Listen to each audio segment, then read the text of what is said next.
pretty lies. Look me in the face, tell me that you love me, even if it's fake. Hello everyone, welcome back to my channel commerce with Anjali Talwar. So आज हम अपना next topic करने वाले हैं जो कि है law of demand, the most important topic of the book. हम ये कह सकते हैं माइक्रो इकोनॉमिक्स में बहुत इंपॉर्टेंट टॉपिक है, ठीक है। सो लॉ ऑफ डिमांड कहता क्या है? बिल्कुल बेसिक सी बात ही करता है जो हम पूरे चैप्टर में अभी तक पढ़ते आए हैं। ये भी सेम वही बात कहता है बेटा कि अगर बाकी सब इक्वल है, बाकी सब इक्वल मतलब जो इंपॉर्टेंट है यहाँ पे वो यही है, अदर थिंग्स रिमेनिंग कांस्टेंट, कि अगर बाकी सब हमारी इनकम में कोई चेंज नहीं हो रहा, हमारे टेस्ट एंड प्रेफरेंस में कोई चेंज नहीं हो रहा, मीन्स जो चीज़ें हम फैक्टर्स अफेक्टिंग में पढ़ के आए हैं ना फंक्शंस में, वो चीज़ अगर वो सब सेम है तो there is an inverse relationship. कौन सा रिलेशनशिप है? Inverse relationship between quantity demand and on price of a commodity. किसी भी चीज़ की डिमांड का और उसके प्राइस का नेगेटिव इन्वर्स रिलेशनशिप है। नेगेटिव रिलेशनशिप क्यों? As the price of a commodity increases या rises, the quantity demanded will go down and vice versa. तो इसी को तो हम इन्वर्स रिलेशनशिप कहते हैं ना। So the law of demand states that, जो इंपॉर्टेंट है वो क्या है? Other things being equal, quantity demand increase with decrease in on price of a commodity and vice versa. So in other words, there is an inverse relationship between quantity demanded of a commodity and its own price, other things remaining constant. Other things का मतलब क्या है? That all other determinants of demand, price के अलावा जितने भी हमने कल determinants पढ़े थे पिछली क्लास में, वो सारे क्या रहेंगे? constant रहेंगे। समझ आया? तो इसकी explanation कर ले with table and graph। तो टेबल क्या होगा? ऑब्वियसली हमने क्या किया यहाँ पे? प्राइस को इंक्रीज कर दिया, सॉरी डिक्रीज किया यहाँ पे 10 से 9, 9 से 8, तो क्वांटिटी को इंक्रीज करना पड़ेगा। आप उल्टा भी कर सकते थे, प्राइस को इंक्रीज कर देते, क्वांटिटी को डिक्रीज, पर दिखाना क्या है? Negative relationship. ये बात समझ आया? यहाँ पे इन्होंने प्राइस को डिक्रीज किया तो क्वांटिटी को इंक्रीज, 100 से 150, 150 से 200, right. So there is an inverse relationship between price of a commodity and its quantity demanded, ठीक है। तो इसी को ये क्या है? पैराग्राफ में एक्सप्लेन किया गया है, ठीक है, इजी। सो अगर मैं इसका ग्राफ बनाऊंगी तो ऑब्वियस सी बात है, तो मैं इसमें क्या शो कर रही हूँ? 1 2 3 शो करने की जरूरत नहीं है। पहले जो है प्राइस था और क्वांटिटी ये था, समझ आया? जैसे ही प्राइस विल गो डाउन, जैसे ही प्राइस कम हुआ तो क्वांटिटी इंक्रीज हो गई। तो यही तो हमें शो करना, इसीलिए क्या होता है? Negative sloping. बात समझ आई? इसीलिए तो ये डाउनवर्ड स्लॉप करता है। तो there is a negative relationship between price of a commodity and its quantity demanded. तो जब ये लोग कब काम करेगा? जब इसके असम्पशंस फुलफिल होंगी। तो जो इसकी मेन असम्पशंस हैं वो यही है जो मैंने आपको बताया, अदर थिंग्स रिमेन सेम। अब यहाँ पे अदर थिंग्स का मतलब क्या है? Taste and preference of the consumer, मतलब ये सारे वही हैं जो हम लास्ट क्लास में डिटर्मिनेंट्स पढ़ के आए हैं।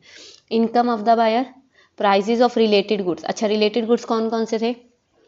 Substitute goods and complementary goods, right. Consumer की टेस्ट एंड प्रेफरेंस या एक्सपेक्टेशंस में कोई फर्क नहीं आएगा, उस टाइम पे लॉ ऑफ डिमांड चेंज मतलब वर्क करेगा। अब खुद सोचो कि अगर किसी रीज़न से किसी चीज़ के प्राइस इंक्रीज हुए लेकिन उसी साथ साथ मेरी इनकम भी इंक्रीज होगी, तो मैं डिमांड कम नहीं करूँगी। इसीलिए एजम्पशंस होती हैं कि ये लॉ ऑफ डिमांड तभी काम करेगा जब ये एजम्पशंस फुलफिल होगी। ये बात समझ आई?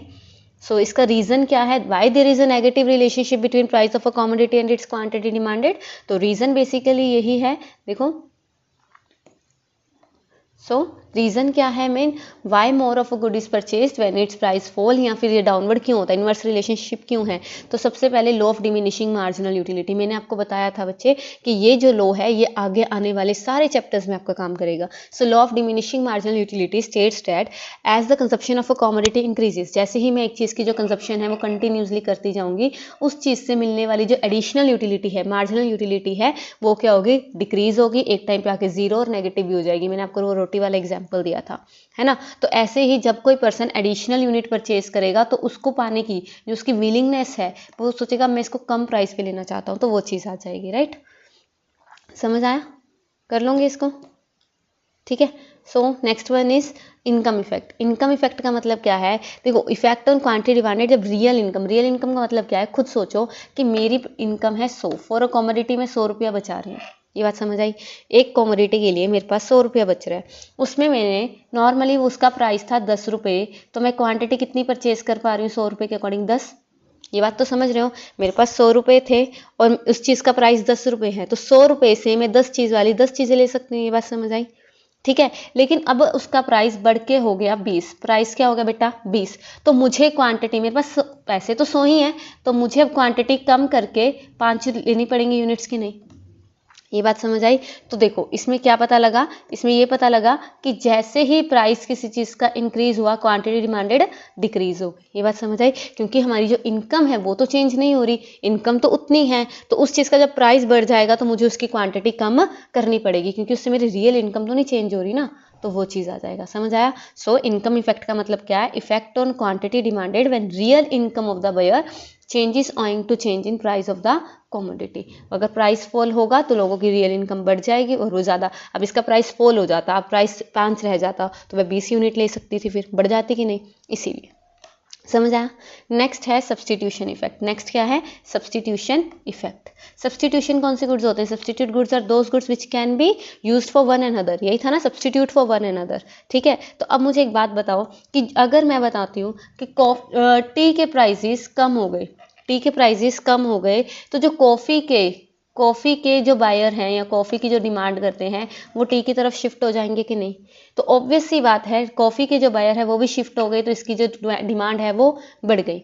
और अगर यहीं पे टी के प्राइसेस बढ़ गए तो टी वाले सारे डिमांड जो कर रहे हैं कंज्यूमर्स, वो सारे कॉफ़ी की तरफ भी शिफ्ट हो सकते हैं, तो डिमांड क्या हो जाएगी, कम हो जाएगी, क्योंकि हमारे पास सब्सटीट्यूट है। तो इसी को तो कहते हैं सब्सटीट्यूशन इफेक्ट का मतलब क्या है, substitution of one commodity when it becomes relatively cheaper. ठीक है, तो वही चीज़ आ जाएगी। नेक्स्ट है साइज ऑफ कंज्यूमर ग्रुप। हमें पता है जब किसी चीज़ का प्राइस कम होता है तो और ज़्यादा बायर आके उसको अफोर्ड कर सकते हैं। फॉर एग्जांपल कोई चीज़ थी जो मैं अभी नहीं ले पा रही हूँ मेरी इनकम कम होने की वजह से, लेकिन जैसे वो चीज़ सस्ती होगी तो आप ले लोगे ना, मैं भी ले लूँगी, तो वो चीज़। So size of consumer goods में क्या है, when the price of a commodity falls many more buyers can afford it. ठीक है, तो इसकी वजह से इसकी डिमांड बढ़ जाती है। और इसके अलावा डिफरेंट यूजेस, गुड के जिन चीज़ों के ज़्यादा यूज़ होते हैं, लाइक फॉर एग्जाम्पल मिल्क है, मिल्क महंगा है तो हम उसको कम यूज़ करेंगे, सिर्फ जो मेन चीज़ें हैं उसमें यूज़ कर लेंगे। अगर कल को जो दूध है उसका प्राइस कम हो जाए, मिल्क का प्राइस कम हो गया, तो उसकी हम खीर भी बनाएंगे, उसका हम गाजर पाक भी बनाएंगे, तो उस चीज़ की हमने क्या की, डिमांड बढ़ा दी। समझ आया, क्योंकि उसकी हम डिमांड क्यों बढ़ा सकते हैं, उसके यूजेस ज़्यादा है। सो इसको हम कहते हैं डिफरेंट यूजेस। सो गुड में have several uses. For example इसने भी मिल्क ही लिया है, वो कर्ड, चीज़, बटर के लिए यूज़ हो सकता है। अगर प्राइस जो है कम हो जाए तो हम उसके लिए डिफरेंट यूजेस के लिए खुद ही उसको क्या कर लेंगे, यूज़ कर लेंगे और उसकी डिमांड बढ़ जाएगी। ईजी, समझ आया यहाँ तक। तो अभी तक हमने क्या पढ़ा, what is law of demand, law of demand का टेबल और उसका ग्राफ। ये करने के बाद एजम्पशंस की हैं, एजम्पशंस तो इजी थी। ये सबसे इंपॉर्टेंट ये है कि क्यों वर्क करता है लॉ ऑफ डिमांड, उसके 5 रीज़न। और अब आता है एक्सेप्शंस। एक्सेप्शंस भी बहुत इंपॉर्टेंट है। एक्सेप्शंस का मतलब क्या है, कौन कौन से ऐसे केसेस हैं या कौन कौन सी ऐसी गुड्स हैं जहाँ पे लॉ ऑफ डिमांड वर्क नहीं करता। लॉ ऑफ डिमांड वर्क नहीं करता मतलब लॉ ऑफ डिमांड नहीं वर्क करता तो नेगेटिव रिलेशन ना होकर पॉजिटिव रिलेशन होगा, किसमें, प्राइस और डिमांड में, कि अगर किसी गुड्स के प्राइस बढ़ जाए तो उसकी डिमांड भी बढ़ जाएगी, अगर उसके प्राइस कम हो जाए तो उसकी डिमांड भी कम हो जाएगी। ऐसी कौन कौन सी चीज़ें हैं उसको हम कहते हैं exceptions to the law of demand. ये बात समझ आई, हो जाएगा। So let's start with the meaning, with first point, sorry, articles of distinction. Articles of distinctions क्या होते हैं, कहता है प्रोफेसर वेबलन ने किए थे ये, इसीलिए इसको वेबलन गुड्स भी बोलते हैं। इस क्वेश्चन में लिख लो इसको आपके साथ में, इसको वेबलन गुड्स भी बोलते हैं। ठीक है, यहाँ पे लिखा होना चाहिए वैसे तो वेबलन, क्योंकि ये प्रोफेसर वेबलन ने दिए थे, प्रोफेसर वेबलन ने दिए थे, तो इसको इसलिए इसका नाम क्या है, वेबलन गुड्स भी कहते हैं। ये बात समझ आई, वेबलन गुड्स। ठीक है, तो किसी को जो आर्टिकल्स ऑफ सोशल डिस्टिंक्शन है, मतलब जो अमीर लोग खुद को अमीर दिखाने के लिए लेते हैं, सीधी सी बात। अब डायमंड्स हैं वो क्यों लिए जाते हैं, लोगों को दिखावा करने के लिए। बड़ी बड़ी गाड़ियां हैं वो क्यों ली जाती हैं, लोगों को दिखाने के लिए। तो अगर वो बड़ी बड़ी गाड़ियों के प्राइस ही कम हो जाएंगे तो वो दिखावे के लायक बचेंगे नहीं, तो लोग उसको लेंगे नहीं।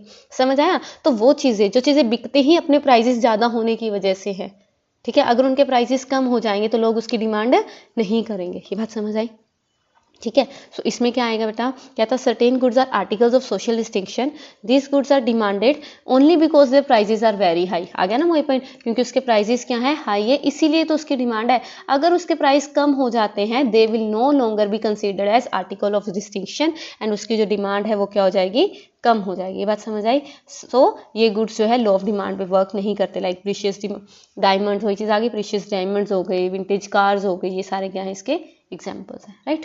फिर आता है गिफन गुड्स। देखो गिफन गुड्स भी इंफीरियर गुड्स की तरह होते हैं, बस उससे भी एक बड़ा लेवल आ जाता है इंफीरियर गुड्स का। Giffen goods are highly inferior goods, Giffen goods are highly inferior goods showing a very high negative income effect. ठीक है। सो एज अ रिजल्ट जब प्राइस इन कमोडिटी के फॉल हो जाएंगे तो इनकी डिमांड भी कम हो जाएंगी। मतलब लोग अब ये सोचेंगे ना, हम इतने भी चीप थोड़ी चीज़ें लेंगे। समझ आया? ठीक है। ये क्या है, बहुत ही क्वालिटी, घटिया क्वालिटी की चीज़ मैं कह सकती हूँ। ठीक है, तो क्वालिटी बहुत ज़्यादा डाउन है। अगर इनके प्राइजेस और कम हो जाए तो मतलब ऑब्वियस सी बात है, ये और भी अपने लेवल गिरा दिया इसने, तो लोग क्या है फिर दूसरी गुड्स की तरफ शिफ्ट करना शुरू करेंगे कि हम जब दूसरा परचेज कर लेंगे, हम इसको ज़रूरत नहीं है। तो ये गिफन गुड्स परचेज इसीलिए की जाती है क्योंकि ये सस्ती है, और सस्ती हो गई तो लोग इसको नहीं लेंगे। ये बात समझ आई? सो गिफन गुड्स क्या है? Giffen goods are highly inferior goods showing a very high negative income effect. मतलब जब इसका प्राइस जो इन कमोडिटी का फॉल करेगा, उनकी डिमांड भी कम हो जाएगी, चाहे वो रिलेटिवली चीपर है।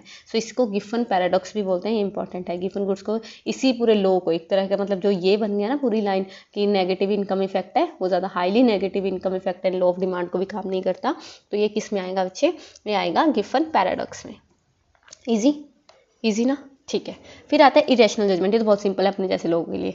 मतलब हमें फ़र्क ही नहीं पड़ता, मतलब कोई चीज़ें हो जाती है ना, कोई बच्चे होते हैं ज़िद्दी है, ये चाहिए तो चाहिए, वो प्राइस कम हो रहा है बढ़ रहा है डजेंट मैटर। तो इरेशनल, देखो रैशनल कंज्यूमर कौन होता है? जो समझदार है, जो अपनी जो इनकम है उसको इस तरह से यूज़ करता है कि उसको मैक्सिमम सेटिस्फेक्शन मिले। तो इरेशनल कौन होगा? जो समझदार नहीं है, ना समझ। तो कई बार लॉ ऑफ डिमांड तब गलत हो जाता है कि लोगों की प्राइजेस बढ़ने की वजह से के बावजूद भी उस चीज़ की डिमांड बढ़ जाती है, तो उस टाइम पे हम उसको क्या कहते हैं? Irrational judgement. So law of demand falls, कहता है law of demand fails when consumers जज the quality of a commodity because of its price. हमें भी ये होता है ना, इसका प्राइस ही नहीं है, क्वालिटी पता नहीं कैसी होगी, महंगी चीज़, ब्रांडेड चीज़ लेते हैं हमें क्योंकि क्वालिटी का होता है ना। सो ये क्या है? एक इरेशनल जजमेंट है। हो सकता है ह्यूज प्राइस डिफरेंस होने के बावजूद organic and non organic product में जो रिचर सेक्शन है वो ऑर्गेनिक प्रोडक्ट को ज़्यादा जो है क्वालिटी का समझ के ज़्यादा प्रेफर करता है।